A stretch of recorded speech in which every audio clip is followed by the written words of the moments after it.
साल 2020 यूं तो आलमी वबा कोरोना वायरस के बाद दुनिया के लिए एक आजमाइश बना हुआ है, लेकिन रवां माह अगस्त के आगाज़ में दुनिया के 7 ममालिक में आतिशज़दगी के वाक़यात ने इन मुश्किलात और इस साल से मुतल्लिक़ तोहमात में मज़ीद इजाफ़ा कर दिया है। 4 अगस्त को लबनान के दारुल हुकूमत बैरूत की बंदरगाह के इलाके में धमाके से इमारतें लर्ज उठी थीं। स्याह और सुरमई रंग का धुआं हर सू फैल गया था।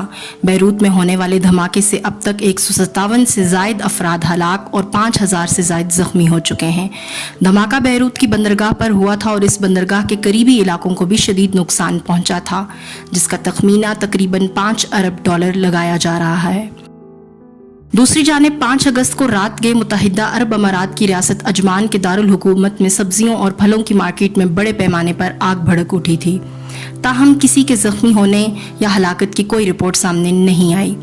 आग पर 3 घंटों बाद काबू पा लिया गया था और हलाकत रिपोर्ट नहीं हुई थी।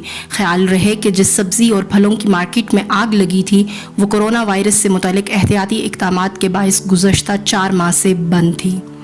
अजमान में आग लगने वाले वाक़े की तहकीकात जारी हैं, जबकि सिविल डिफेंस हुकाम के मुताबिक 125 दुकानें मुकम्मल तौर पर तबाह हो गई हैं और मालकान को लाखों का नुकसान हुआ है।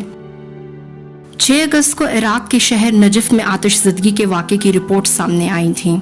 इराकी न्यूज़ एजेंसी के मुताबिक नजफ में वाक़े अल-कुद्स फूड और इलेक्ट्रिकल स्टोरेजेस में आतिशज़दगी हुई थी।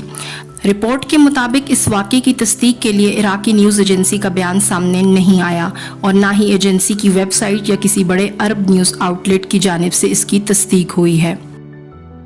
6 अगस्त को रात गए सऊदी अरब के शहर जद्दा में हरमैन ट्रेन स्टेशन के करीब इलाके में आरजी कैबिन्स में आग भड़क उठी थी।